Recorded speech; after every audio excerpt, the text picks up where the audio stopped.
brought to you by Spotlight PA. I'm Christopher Baxter, the Executive Director and Editor-in-Chief of Spotlight PA, and I'm so glad all of you have joined us this evening. In 2018, the newly established Pennsylvania Medical Marijuana Advisory Board successfully advocated for opioid use disorder to be added as one of the qualifying conditions for recommending cannabis. Some members of the board saw the expansion as another way for the state, which has one of the highest drug overdose death rates in the country, to fight the opioid epidemic. But the kind of rigorous research needed to study the treatment can often stretch for many years, and the state's research program faced some early challenges, including a lawsuit filed by a group of medical marijuana companies. With the state research program still in its early stages and evidence lacking, some experts remain divided on recommending marijuana to treat opioid use disorder. And that's why I'm so eager to hear from tonight's panel and excited for this discussion. For those of you who are new to our work or programming, Spotlight PA is an independent, nonpartisan newsroom producing investigative and accountability journalism about the state capitol and urgent statewide issues. We share all of our journalism at no cost with now 78 community newsroom partners across the state, all part of our mission to better inform and empower Pennsylvanians everywhere with public service journalism. Our work is driven by a deep sense of public service, and it's powered by you, our readers, and our members. Simply put, without your support, Spotlight PA would cease to exist. Consider any number of Spotlight PA stories or investigations you read in the past 2 years, and then consider the fact that none of them would have ever happened without readers like you saying, yes, I value this work, I will support it. So I'm asking everyone who is able this evening to please take a moment right now and pay what you can for this event by visiting spotlightpa.org/donate. Again, the address is spotlightpa.org/donate. As a special bonus right now, as part of our end of year fundraising campaign, all gifts made during tonight's event will be doubled, thanks to some generous local donors who have offered a matching gift. We provide these vital public service events on the honor system. We are able to keep attendance free for all by asking those who are able to make a contribution of any amount and become a Spotlight PA member. This is entirely an honor system, but we do rely on your support to continue this programming. Again, the address is spotlightpa.org/donate, and all gifts tonight will be matched dollar for dollar. If you're already a member, I want to say thank you. You've helped make this work possible. Thank you, thank you, thank you. A few last housekeeping items you've probably already seen, but just in case, we're recording today's event to share with those who couldn't make it. Thank you to all of you who have sent questions in advance. We will get to as many of those as possible. If you have not yet asked a question, you can use the Q&A feature right here in Zoom. To do that, simply click the Q&A icon at the bottom toolbar and type in your question, and we'll moderate those and get to as many as possible. Now, I'm excited to introduce one of Spotlight PA's great investigative reporters, Ed Mahan, who will be moderating this evening and who will introduce our esteemed panel of experts. Ed, over to you. Great. Thank you, Chris. And thank you everyone here for joining us. I'm very excited for the conversation we're going to have. First, let's introduce our panelists. Shalon James, a member of the Pennsylvania Medical Marijuana Advisory Board. She is a mental health educator and advocate whose work has focused on services for underserved and marginalized communities. She is currently executive director of Asylum Connect, which provides assistance to people fleeing persecution because of their gender identity or sexual orientation. Next up, Dr. Peter Grinspoon, primary care physician at Massachusetts General Hospital and an instructor at Harvard Medical School. He is a board member of Doctors for Cannabis Regulation, a group that supports cannabis legalization for adults and also regulation, as the name implies. He's also the author of Free Refills, a memoir about his own recovery from an opioid addiction. And we were talking just before we started, he went to college in Swarthmore at Swarthmore College in Delaware County, Pennsylvania. And lastly, Dr. Kavita Fisher, Vice President of the Pennsylvania Psychiatric Society. Her specialties include mood disorders, ADHD, anxiety, OCD, and substance use disorders. She is co-chair of the Society's Legalization of Marijuana and Safe Injection Sites Task Force. Thank you again all for being here. We're going to be spending some time talking to panelists one-on-one and then as a group. And they will be taking your questions, so please drop them into the chat. First, I want to start with Shalon to offer some history. Can you take us back to 2018? Why did you and other members of the Pennsylvania Medical Marijuana Advisory Board decide to recommend opioid use disorder as one of the qualifying conditions? Yeah, thank you, Ed. So for myself and for the members of the board, when we are approached, there's a process that we go to that different diagnoses are submitted to us. And there's a process that goes to committee first, and then it comes to the board as a whole. And then we really look at the research that exists. Sometimes that research is very minimal. And then we look at the supporting documents that are submitted by the applicant for the diagnosis. For us, when we made the decision to add opioid use, there was evidence, and we felt strongly enough that the evidence supported the use of medical marijuana as an alternative to opioid use. For me personally, I have a son that has sickle cell disease, and he uses a lot of opioids. And with almost every vote that I make, I look at the communities that are impacted, that are often outside of everybody's purview, those communities that don't often have a voice. And is my vote going to impact those individuals negatively or positively?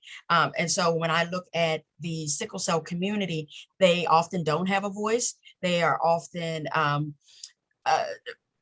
mistreated in emergency rooms because they are seeking pain relief and opioids to manage pain, because the pain is absolutely excruciating. And so for me, it was about an alternative, something other than opioids, and choice. Is there choice, and is there an access to choice that's available to everybody? And I guess, were there any challenges with this decision in particular, with opioid use disorder versus some of the other conditions the board has considered? Yeah, so I mean, there's other disorders, and I'm not going to go through the list because our list has really grown now. But there's other disorders where there's tons of research, and I think opioid use is one of those things that has really just come on the scene.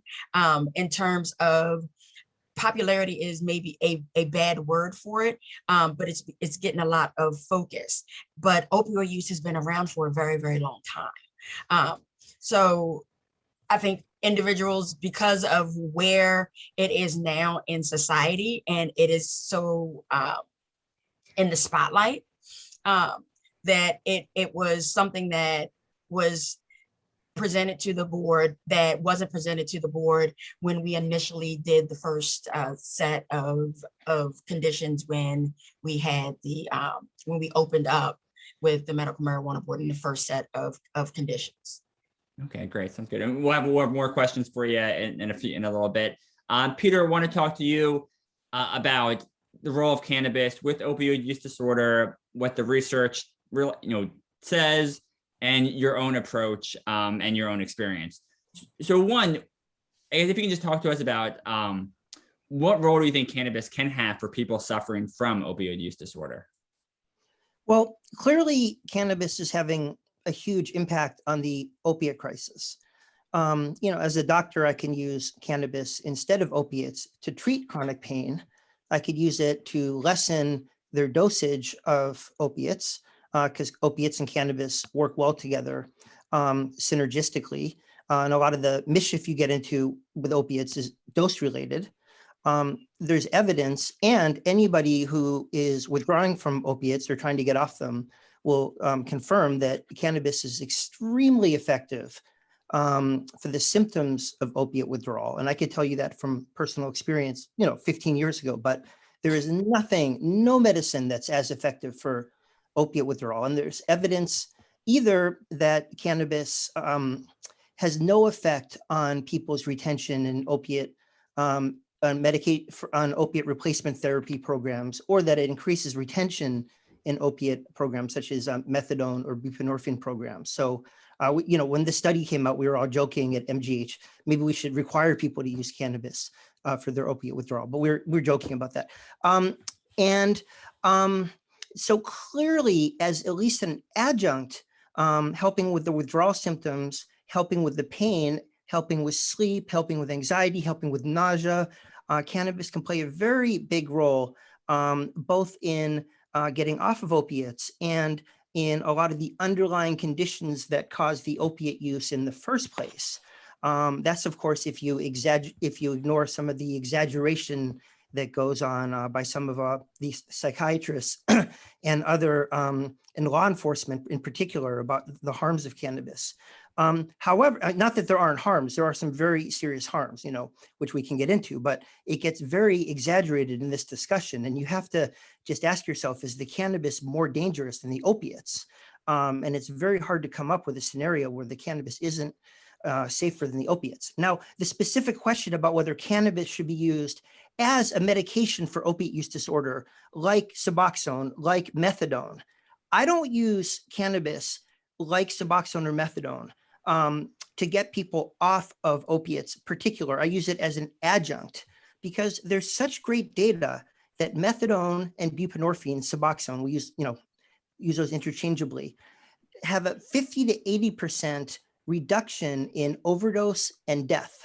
And cannabis just hasn't been studied and proven to have that great hasn't been studied in that capacity. So if I have a patient with opiate use disorder, I'm going to go with the data. I'm going to use buprenorphine, Suboxone, or methadone because that's been proven to lower overdose and death. Though I have to say there is such spectacular anecdotal evidence that cannabis works to get people off opiates for opiate use disorder. Thousands of patients have said, cannabis saved my life. And just because it hasn't been studied doesn't mean it doesn't work. The US government has prohibited this from being studied. So I'm sort of, it's very hard to say whether or not it should be one of the indications. In Massachusetts, we're allowed to, it's up to the doctor and the patient. And I think that makes sense. So in a sense, it is an indication because we can decide what to use medical cannabis for. And I think it would be wrong to say it is an indication given how many people say that cannabis has saved their lives from opiates. But again, when I'm treating someone, I stick with the buprenorphine or the methadone just because there's data. And can you use that for our audience members who might not be as familiar with buprenorphine and methadone? Just explain briefly how that works. Absolutely. There's substitution treatment. So if someone's used to taking, for example, heroin every day, we give them methadone every day, or buprenorphine. The trade name is Suboxone. People use those interchangeably. And for example, that can be a film under your tongue or a pill. And it doesn't really get you high, but it takes care of your withdrawal symptoms. And it can allow people to get back to a normal life. I mean, none of the people in the audience or the panelists could tell which of my patients are in recovery from opiate use disorder. They're so back to normal lives because we have these medications that replace the opiates, sort of like we give insulin to diabetics. We give these replacement opiates to people who are suffering from opiate use disorder. And so instead of using illegal drugs on the street, they're using controlled opiates that we're giving to them, and they're thriving. This takes care of their withdrawal, their cravings, but it's a controlled setting, no needles, and they go on to live very productive lives. So we try, that's what most people recommend for opiate use disorder. All right, great. Thank you so much. And we're going to get back to you as well. So Kavita, if you can, as Vice President of the Pennsylvania Psychiatric Society, your group, tried to get opioid use disorder removed from the list of qualifying conditions. Can you walk me through your group's main objections and the research you relied on? Sure. So I think the main objection was the way that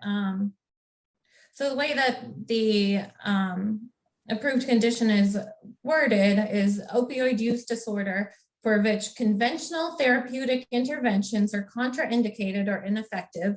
So those would be things that Dr. Greenspoon just talked about, or for which adjunctive therapy is indicated in combination with primary therapeutic interventions.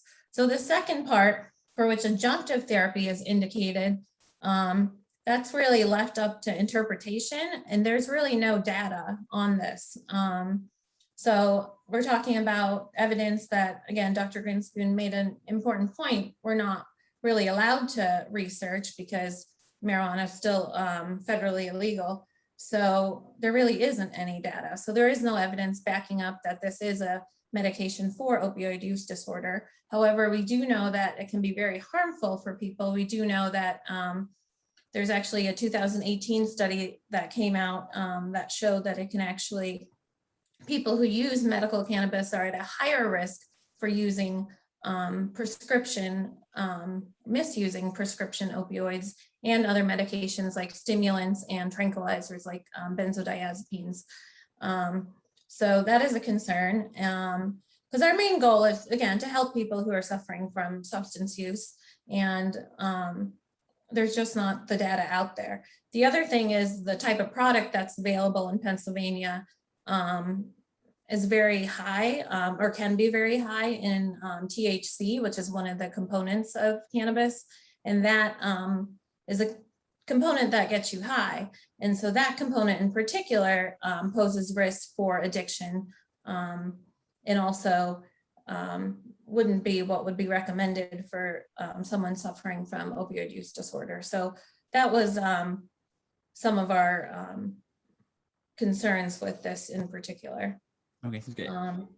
There's also, I don't know if anybody was going to talk about states that had moved to medical cannabis and shown that there was a decreased opioid overdose mortality. So there was a 2014 study that came out that showed that opioid deaths went down when more medical cannabis laws were enacted. But when the study was further carried out to 2017, that study actually reversed direction, showing that the cannabis deaths, the opioid overdose deaths went up. So that doesn't show that the laws are affecting deaths in either direction. It just shows that that 2014 study should be met with skepticism. We just don't know whether it's helpful or not. So I think before moving to something like that, where we know that there's harms in addiction, we just have to be really careful.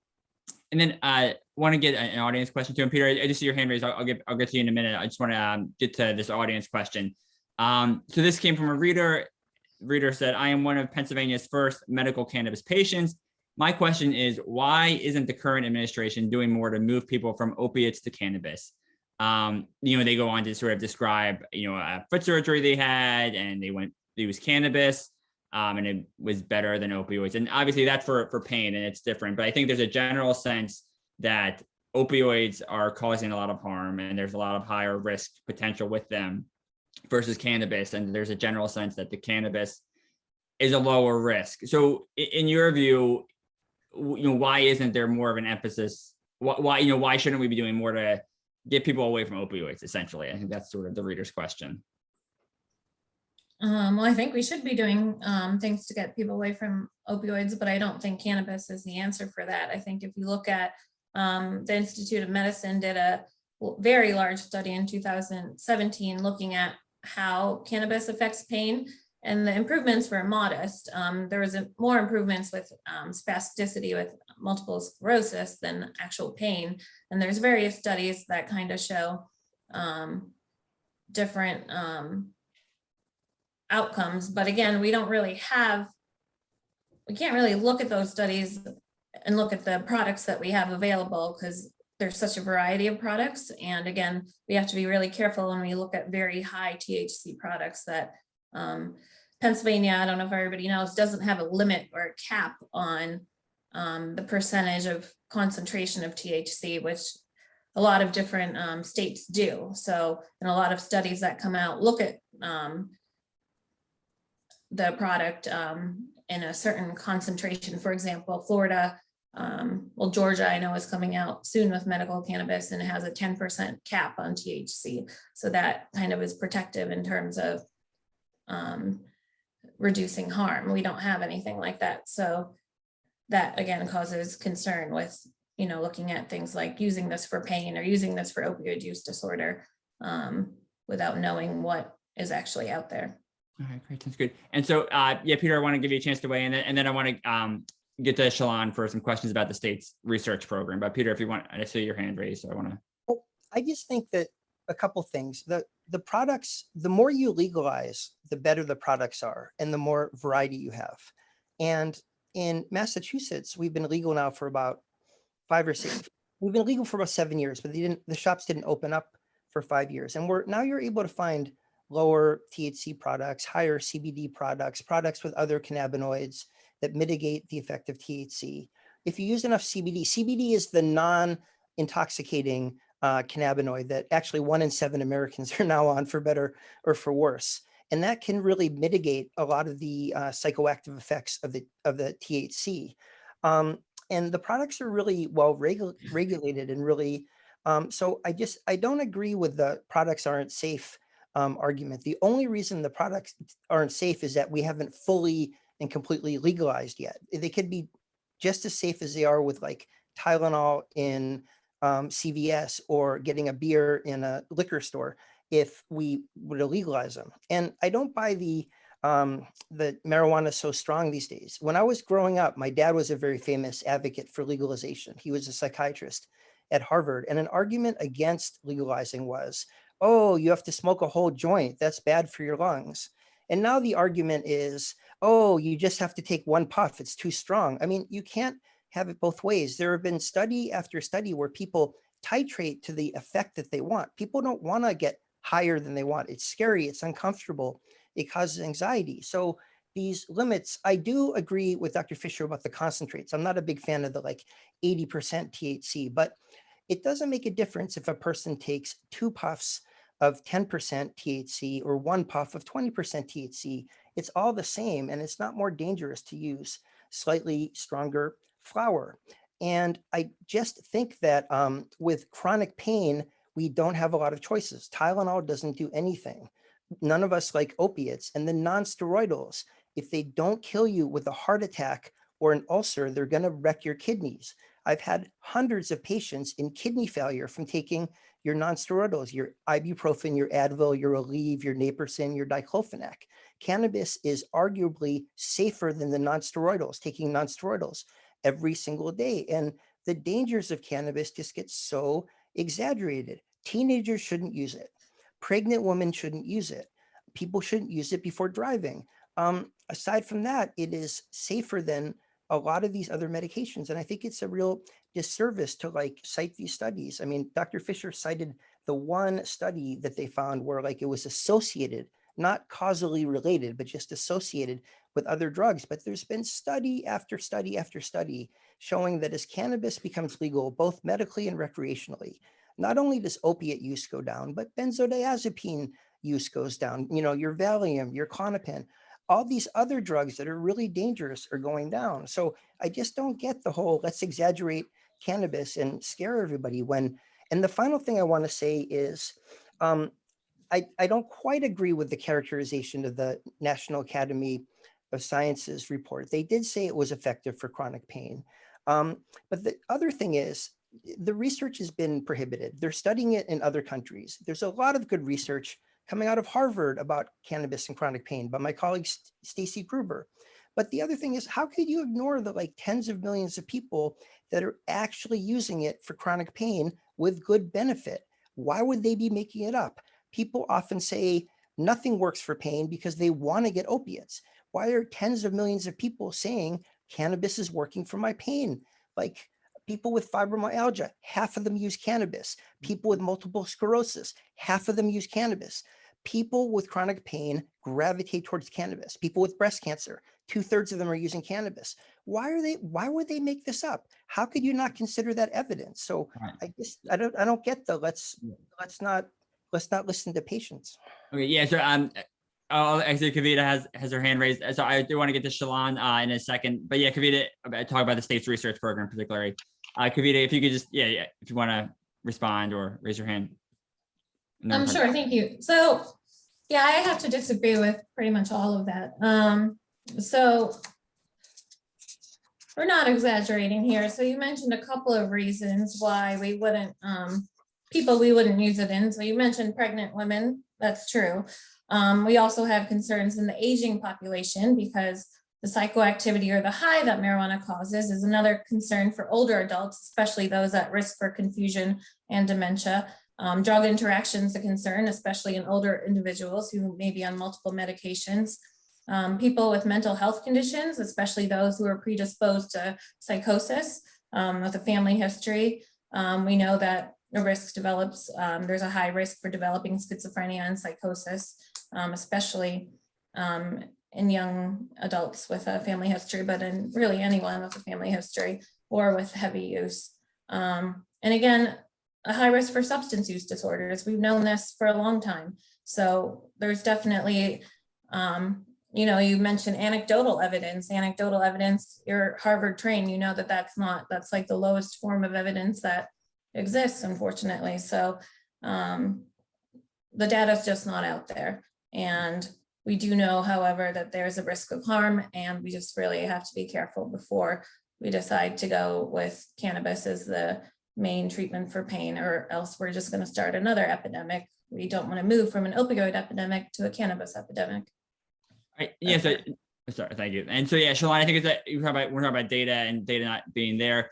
One of the justifications for the state's cannabis adding opioid use disorder that the Secretary of Health made at the time was the state's research program. I believe there's 8 medical schools studying cannabis. If you can tell me about that research program, and it's early, but what are you hoping that it will achieve? Year and a half of Zoom, and I'm almost there with unmuting myself. So for us, and for me in particular, I get in my LinkedIn, in my Facebook, in my Instagram, I refuse to have Twitter because I just can't manage it all. Thousands of inbound conversations where individuals are reaching out to me and asking questions and telling me their stories and saying different things to me. And so I have to look at that information and then try to lead them back to the research, lead them back to the information, or say, hey, come to the next medical marijuana meeting, which is actually going to be next Tuesday, November the 16th. And those are open meetings. So when we start to look at the research program, we desperately as a board want that research, and we want those studies to take place because it gives us some backing and some grounding for what we're doing. We don't want to cause harm, but we also know that people are suffering and people are begging for alternatives. And the reality for a lot of people is that people are dying in the streets from opioid. I can't tell you of one case where somebody has said, I've OD'd on medical marijuana, and it took me out of here. I have not seen that.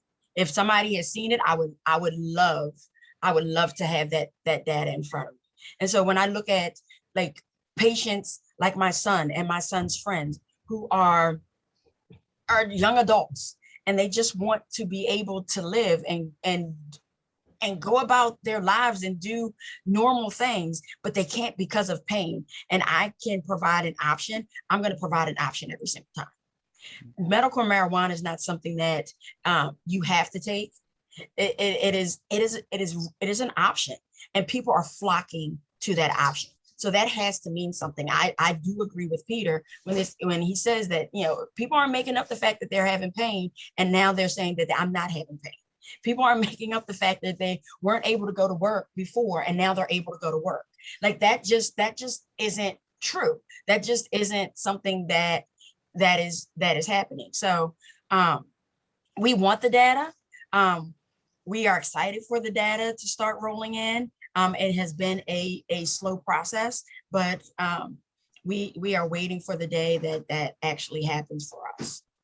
And then, when it comes to opioid use disorder itself, I mean, one of the main objections the Psychiatric Society, when it filed its petition, I think in 2019 to remove it, I think the way they've put it is that by saying cannabis can treat opioid use disorder, that it could be discouraging people from using buprenorphine or methadone, these ones that have, proven track records.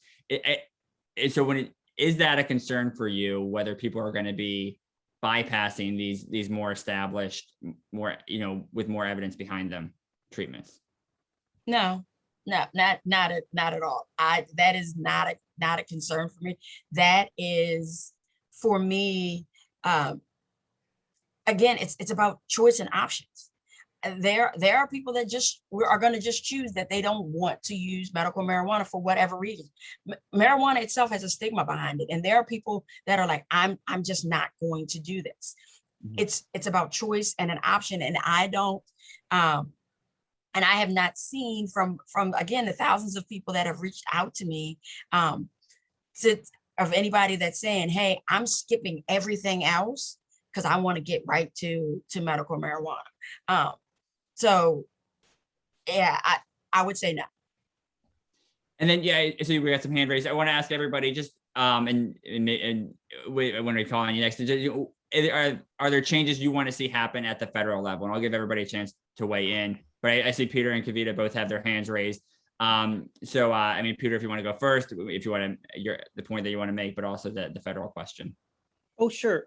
There's also just to get to Shalon's point, people are going to be using cannabis anyways to treat their opiate use disorder. I mean, tons of people are interested in this and believe this. So they're going to be doing it anyways. So if we don't have it as a condition, again, I don't recommend it for opiate use disorder, but that just criminalizes it and makes it less safe. And it's just, why criminalize something that people are going to be doing anyways? It just makes it less safe. So I think it's more about education. I think you should provide it to people as an option and say, this is one of the indications, but there's not the same evidence for it as there are for these other treatments, and encourage them to use buprenorphine or methadone. But people, if they're going to do it anyways, and people want it as an option, it should be an option for them. But anyways, changes on the federal level, absolutely. We need safe banking. It's crazy that all these transactions are done in cash. That's just a recipe for crime. And then of course the prohibitionists say cannabis is associated with crime, but it's just because everything's a cash transaction, because it's still illegal on the federal level. Banks won't accept transactions. If a bank works with a dispensary, they can get charged with like money laundering. And we just want federal legalization. That would make the whole thing more coherent. It just would get rid of the stigma. The stigma is what's killing people. Most patients won't talk to their doctors about cannabis. They won't talk to, particularly their psychiatrists, about cannabis, because they get this snooty and dismissive attitude. Unfortunately, they then get their information from less credible sources. Not that doctors in particular know a lot about cannabis, but they end up getting their medical advice from bud tenders, and nobody wants that. Nothing against bud tenders. They're like the nicest people, but they're not in a position to make medical recommendations. And I really feel like if doctors would actually take the trouble to educate themselves about cannabis, like actually the mechanics of treating people with medical cannabis, not just the same old 1950s rhetoric against cannabis, and could try to have less of a dismissive attitude so that patients would discuss it with them, this could all be out in the open. I agree with Dr. Fisher, their medication interactions. If someone's using heavy cannabis, they need more anesthesia. The anesthesiologist needs to know about it. And there's a lot of, with education, we could eliminate many of the harms that there are with cannabis. Again, cannabis is not in the same class as opiates or tobacco or alcohol for harm, but there are harms. Almost all of them could be eliminated with open discussion and with communication. So if we had federal legalization, reasonable education, not fear mongering, we could easily make this whole thing even safer than it is.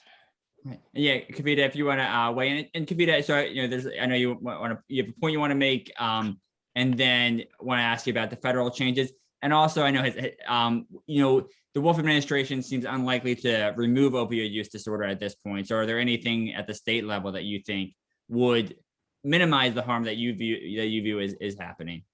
I know that's 3 things, so. I'll just start with the federal. So I'll give my personal opinion, actually. My personal opinion is that it should be decriminalized and that it should be legalized. I don't think if there was a way to go legal without going medical first, I do think that the reason that all states have had to go medical first is to develop an infrastructure. I do think that going medical with marijuana actually produces a lot of misinformation, because it actually, the harm that's caused there is that it makes it more, for people who would have normally not used it, for things like opioid use disorder. I see a lot of patients who do skip the primary route of using something like buprenorphine and methadone that has years of data. That was kind of the point I wanted to make. That I think the primary standard of care is being skipped, and that's the main concern that we're seeing at the Pennsylvania Psych Society level, is that we have standards of care that have evidence behind them that we talk to our patients about, and patients are no longer wanting to consider those because somebody on the street told them anecdotally about marijuana, and now they want to go that route and put them. Oftentimes I see people who have not done so well by going that route.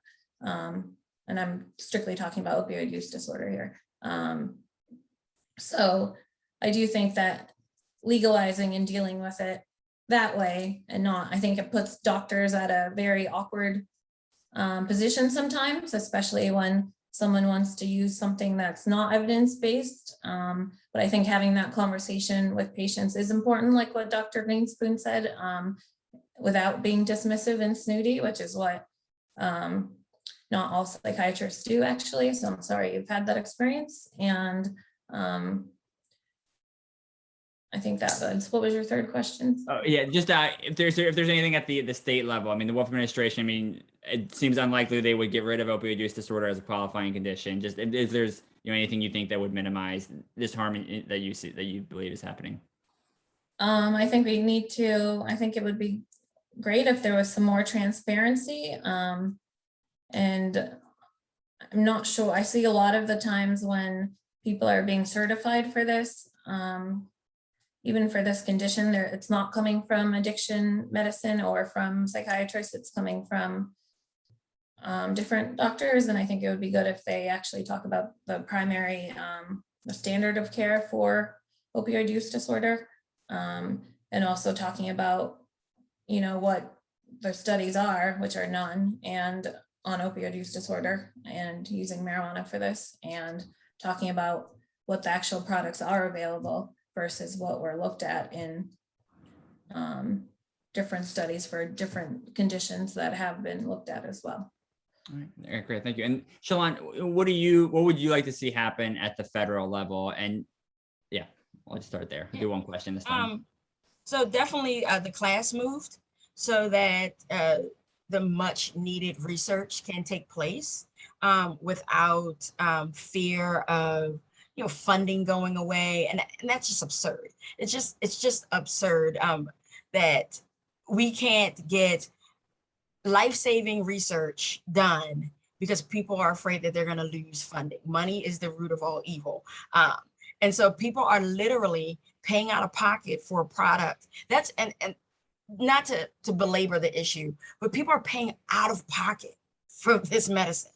And it is hard for me to believe that if I can get medicine through my insurance company and pay nothing or next to nothing, that I would turn around and pay $600 a month to get a medication that I have to pay for out of pocket, because this is a cash system.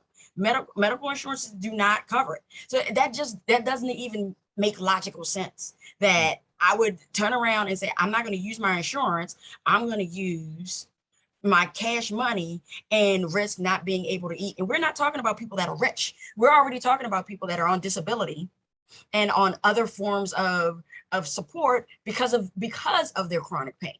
And so then they're turning around and using their minimal cash to get relief.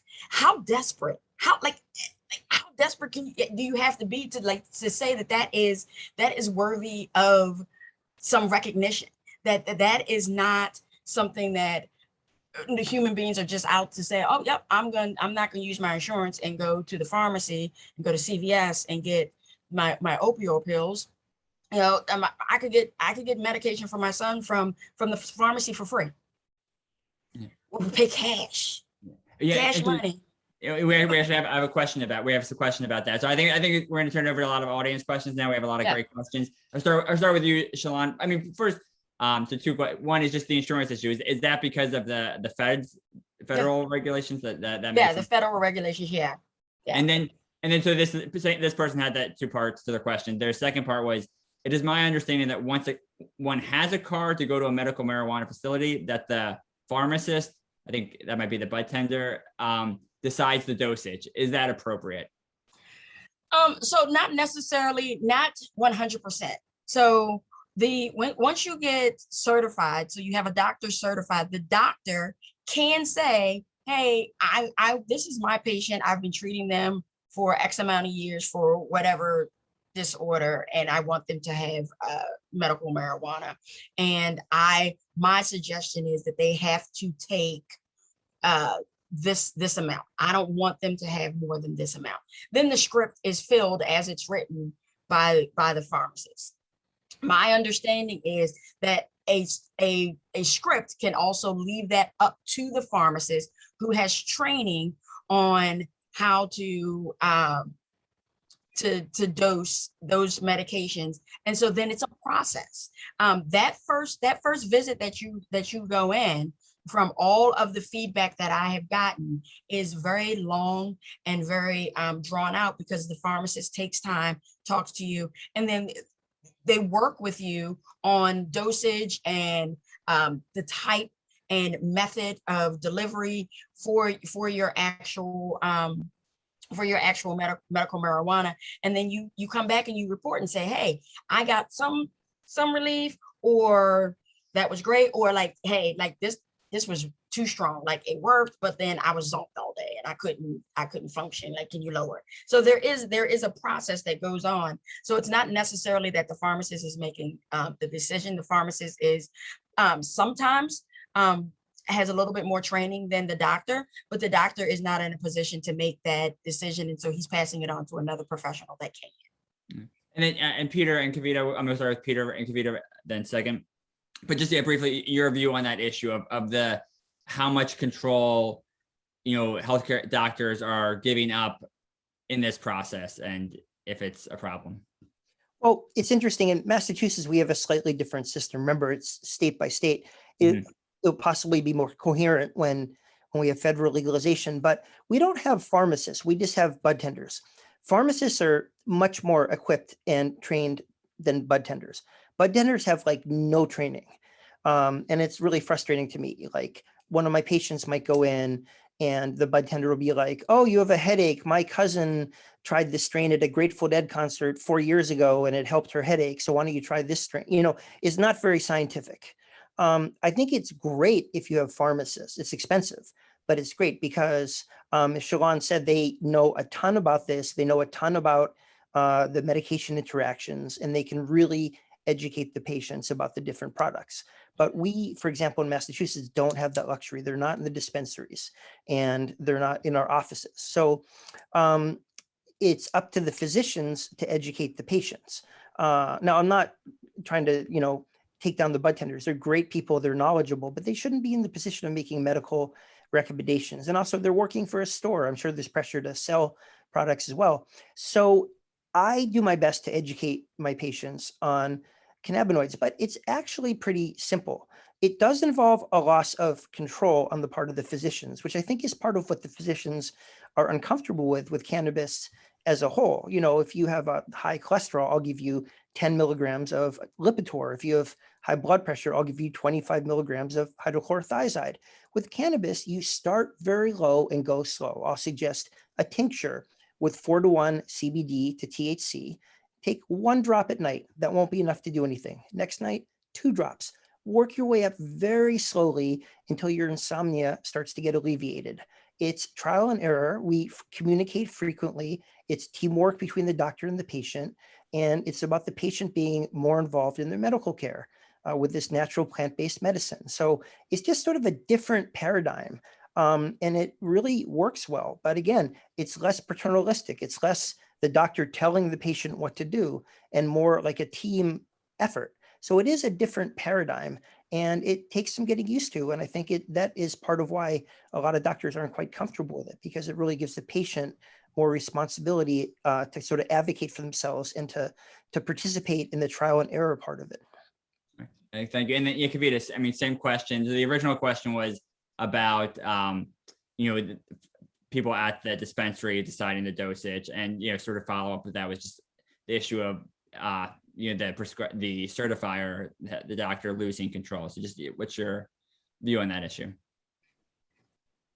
Right, so if we want to look at it, excuse me, look at cannabis as a medicine, there wouldn't be any other medication out there where, a doctor would send someone to the pharmacy and say, oh, the pharmacist at Rite Aid or wherever, you decide what, whatever dose you want to give them. Like, for example, if I prescribed a patient Prozac, like, go ahead, why don't you decide whatever dose Prozac you feel like my patient needs. So I think that's where, again, my previous argument stands, where I think this shouldn't have gone medical in the first place. It should have just skipped that part. Yeah.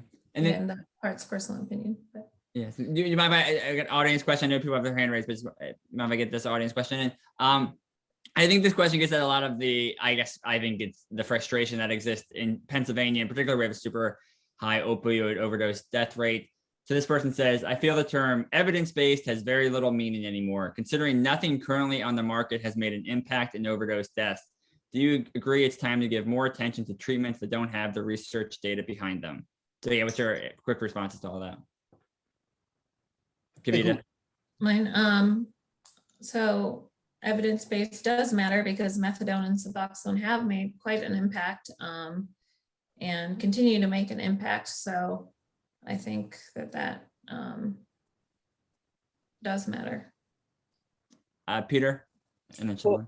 I agree. I would just add the caveat that there are different types of evidence. There's real world evidence, which is where you talk to patients. There's randomized controlled trials, which we have for Suboxone and methadone. And then finally, we have to look at the evidence from all the wonderful studies that are happening in other countries like Canada and Israel, where they're actually allowed to study cannabis. So evidence is critical. We had these fiascos where people were trying to treat COVID with ivermectin, which all it does is treat horse parasites. Evidence is everything, but I think that there are other types of evidence where you can take people who are using a drug and do very sophisticated polling. It's hard to do the kind of evidence with cannabis where you give some people cannabis and some people a placebo pill because it makes you high. Most people know if you've been given cannabis. It's hard to blind it. And again, there's a lot of studies all around the world, and American doctors tend to look at studies in this country. For example, Sanjay Gupta, the big news anchor at CNN, said that he was very anti-cannabis until he started reading some of the literature from around the world. The US has been so focused just on finding harms with cannabis. They didn't look at all for benefits. And when he opened his sort of eyes to like what's happening around the world, he saw that there was a much bigger picture. So evidence is crucial, but you have to think a little bit carefully about what is evidence and not just read what's in the newspaper. And then Shalon, the question was about not having faith in evidence-based anymore, given the opioid epidemic that's happening, and that in their view, nothing seems to be working. Yeah. So I look at the thousands of people that reach out to me and say thank you for passing this. That say, hey, how do I get the next thing on your slate, on your agenda, because I'm struggling. I look at all of the cases of people who reach out to me and say, I was this until I was able to start taking medical marijuana, and now I started my first day of work. And that's my evidence. That is, for me, it's better evidence than anything in the world right now, because it's all we have. It's all we have. Until we can get some deregulation and some federal move, some move from the federal government to move the classification for marijuana, it is what we have, and people are saying it works. And then Kavita, did you have your hand raised a minute ago, or was it? Yeah, I think Dr. Greenspan had mentioned evidence from Israel and Canada. And I just wanted to mention that a lot of the evidence from those countries looked at